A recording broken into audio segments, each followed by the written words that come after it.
میں کہتا رہتا ہوں اور یہ میرا بڑا درد ہے، میں کہتا رہتا ہوں یہ تیز لوگوں کا زمانہ ہے۔ لوگ وہاں بھی چالاکی دکھانے کی کوشش کرتے ہیں جہاں بالکل بنتی نہیں، اور جہاں وہ گر جائیں گے چالاکی دکھائیں گے تو وہ سادگی، وہ خوبصورتی، وہ عاجزی، وہ شرافت، پتہ نہیں کیوں ہم یہ چاہتے ہیں کہ ہم اپنی مرضی سے زمانے کو جیت لیں۔ ایسا نہیں ہوتا۔ اس کا نقصان یہ ہوتا ہے کہ جب کوئی انسان عقل کے زور پہ چلنا شروع کرتا ہے تو اس کی عقل کسی کو بھلا کیا تکلیف دے گی، اسے خود ہی بڑی تکلیف دیتی ہے۔ اسے خود محسوس ہونے لگتا ہے کہ میں کوئی نارمل زندگی نہیں گزار رہا بلکہ مجھے تو کوئی اداکاری کرنی پڑ رہی ہے۔ حضرت ابوبکر صدیق رضی اللہ تعالیٰ عنہ نے اس زمانے میں جب سارے لوگ کچھ اور کہہ رہے تھے، آج لوگ کہتے ہیں نا یہ سارا زمانہ ادھر جا رہا ہے، لیکن یہ ان کے ایمان کا کمال ہے کہ سارے لوگ کسی اور سمت جا رہے تھے، حضور سید عالم علیہ السلام نے واپس آ کے جب معراج شریف کی بات کی تو اس کی سب سے پہلے تصدیق جناب صدیق اکبر نے فرمائی۔ اللہ کریم نے فرمایا والذی جاء بصدق وصدق بہ، ایک وہ ہیں جو سچ لے کے تشریف لائے اور ایک وہ ہیں جنہوں نے اس کی تصدیق کی۔ اولئک ھم المتقون، دونوں ہی پرہیزگار ہیں۔ یہ پرہیزگار ہیں، اللہ سے ڈرنے والے، غیر مشروط محبت اور لا محدود وفاداری۔ غیر مشروط، ہم نہ شرطیں لگا کے پیار کرتے ہیں، شرطیں لگا کے۔ نماز پڑھتا ہوں تو میرے رزق میں برکت بھی ہونی چاہیے، بھئی نہ برکت ہوگی تو نہیں پڑھو گے، سوال ہے۔ میں اب نیک کام کرتا ہوں تو لوگ میری عزت بھی کریں، تو اگر لوگ عزت نہیں کریں گے تو نیک کام چھوڑ جائیں گے۔ یہ شرطیں ہم نے لگائی ہیں، اس لیے ہم کئی دفعہ محبت نہیں کر رہے ہوتے، تجارت کر رہے ہوتے ہیں۔ تجارت،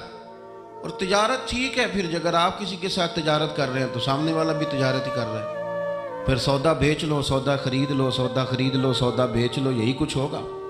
حضرت ابوبکر صدیق رضی اللہ تعالیٰ عنہ نے غیر مشروط محبت کی، غیر مشروط، یعنی جو حضور نے کہہ دیا انہوں نے کہا حضور بالکل ہی ٹھیک ہے۔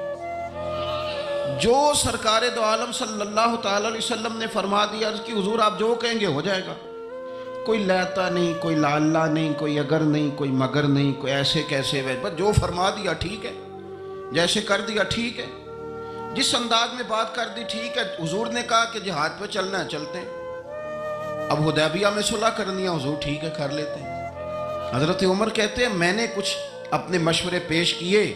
کہ اس طرح کر کے چلنا چاہیے، پر ابو بکر صدیق نے کہا نہ بھائی جو کریم فرما دے وہی ٹھیک ہے۔ ہم نے نہ کبھی قطرے پہ غور کیا اور نہ دریا دیکھا، بس جہاں تیری جھلک دیکھی وہیں ڈوب گئے۔ انسان کے نا دو قسم کے پیار کرنے والے ہوتے ہیں، ایک پیار کرنے والے پروٹوکول مانگتے ہیں، ٹائم مانگتے ہیں، پیار کرتے ہیں وہ بھی، لیکن ان کا خیال ہوتا ہے کہ اس طرح کر کے اگر آپ چلیں گے تو پھر پیار ہے۔ کچھ پیار کرنے والے اس طرح کے ہوتے ہیں، وہ کہتے ہیں تو مل نہ بھی او دی فطرت ہے کہر نہ چھڈے، سجن ہو کے ویر نہ چھڈے،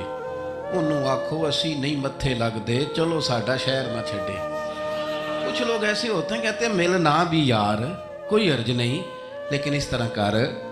کہ پیار تیرے ساتھ قائم رہے گا، تو سلام لے پھر بھی تیری مرضی، رخ پھیر کے گزر جا پھر بھی تیری۔ غیر مشروط محبت، شرط والی نہیں۔ پھر کیا ہوتا ہے کہ آپ کسی پہ بوجھ نہیں بنتے، آپ کسی کو تکلیف نہیں دیتے، آپ کسی کو اذیت نہیں دیتے، لیکن اگر آپ بوجھ بنیں گے، آپ اپنا آپ بتائیں گے، اپنا آپ دکھائیں گے، اپنا مسلط کریں گے، محبت کمزور ہو جائے گی۔ نبی پاک صلی اللہ تعالیٰ علیہ وسلم کی نا آپ کو 20 حدیثیں ملیں گی جناب صدیق اکبر رضی اللہ تعالیٰ عنہ کی شان میں، اور ظاہر ہے جو پڑھنے والا ہے جتنا زیادہ مطالعہ رکھتا ہے اتنی زیادہ چیزیں ملیں گی۔ میں کھڑا ہو جاتا ہوں نا جو حدیث پڑھ کے، اور جو میری بڑی تربیت کرتی ہے،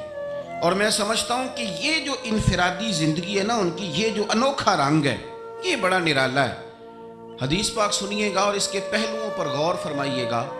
نبی پاک صلی اللہ تعالیٰ علیہ وسلم فرماتے ہیں میرے پاس جس کا بھی مال آیا نا میں نے امانت سمجھ کے خرچ کیا، مال غنیمت بھی آیا ہے، حضرت عثمان غنی نے بھی مال دیا، جناب عبد الرحمن ابن عوف نے بھی مال دیا، جس بندے کا بھی مال آیا ہے نا میں نے امانت سمجھ کے خرچ کیا ہے۔ کیا لفظ ہے، کیا حسن ہے، کیا تاثیر ہے، کیا اپنائیت ہے۔ حضور فرماتے ہیں جس کا مال آیا اور لوگوں میں نے امانت سمجھ کے خرچ کیا، پر جب ابو بکر کے پیسے آئے نا میں نے اپنے سمجھ کے خرچ کیے ہیں، یہ اپنے ہیں، ان کا کوئی مسئلہ نہیں۔ میں نے کہا کہ میں یہ نہیں کہتا کہ یہ سب سے بڑی فضیلت کی حدیث ہے، علماء کی اپنی اپنی رائے ہے، جو حدیث پاک پڑھنے والے لوگ ہیں طلباء اساتذہ ان کی اپنی، میری یہ رائے ہے کہ یہ جو جملہ ہے نا یہ والا، یعنی جس کے مال کوئی بندہ اپنا مال کہہ لے، لیکن نا کچھ جگہوں پہ آپ پوچھتے ہیں کہتے ہیں یار یہ ذرا ضرورت ہے مہربانی کر، اور کچھ پیسے ایسے ہوتے ہیں آپ اٹھا لیتے ہیں کہتے ہیں انہیں کچھ بھی نہیں کہنا، یہ حد ہے اپنائیت کی۔ حضرت صدیق اکبر کے بارے میں میرے کریم نے فرمایا کہ میں نے جب اس کے پیسے آئے ہیں نا تو مجھے یوں لگا یہ اس کے نہیں، یہ میرے ہیں، میں نے اپنے سمجھ کے نا، اللہ کرے میں آپ کو سمجھا سکوں گا، جس کی چیزیں مدینے والے کی اپنی چیزیں کہلائیں، جس کی چیزیں حضور کی اپنی چیزیں کہلائیں۔ اب بات کو سمجھیں، حضرت ابو بکر صدیق نے غیر مشروط محبت کی، لا محدود وفاداری کی، بغیر حیل و حجت کے پیار کی، صبحیں شامیں دوپہر ہر چیز کریم کے نام کر دی۔ حضرت ابو بکر صدیق رضی اللہ تعالیٰ عنہ مالدار بھی تھے، سمجھدار بھی تھے، تاجر بھی تھے، لوگ سارا کچھ دیکھ داکھ کے نہیں چلتے، نفع نقصان سوچ کر نہیں آگے بڑھتے، لیکن حضرت صدیق اکبر نے تو کوئی چیز دیکھی نہیں، کوئی چیز نہیں دیکھی، اور لوگ اس وقت آتے ہیں جب رش بڑھ جاتا ہے، شہرت عام ہو جاتی، جب لوگ دیکھتے ہیں نا کہ اب یہاں شہد بہت زیادہ ہے تو مکھیاں پھر جوش مارتی ہیں کہ پہنچنا چاہیے، لیکن جناب صدیق اکبر تو اس وقت آئے جب مار کھانے کے دن تھے، اس وقت آئے جب بڑی اذیتیں مسلمانوں کو دی جاتی تھی، اپنا مال، اپنے بچے، اپنا قبیلہ، اپنی بیٹیاں، اپنا سارا گھر، اپنا سارا خاندان، ہر چیز لا کے کریم محبوب کے قدموں میں رکھ دی، اور پھر یہ کہ حضور کی خدمت کی اس انداز میں، کوئی زیادہ فرق نہیں ہے، عمر بظاہر نبی پاک صلی اللہ علیہ وسلم سے 2.5 2.5 سال ان کی کم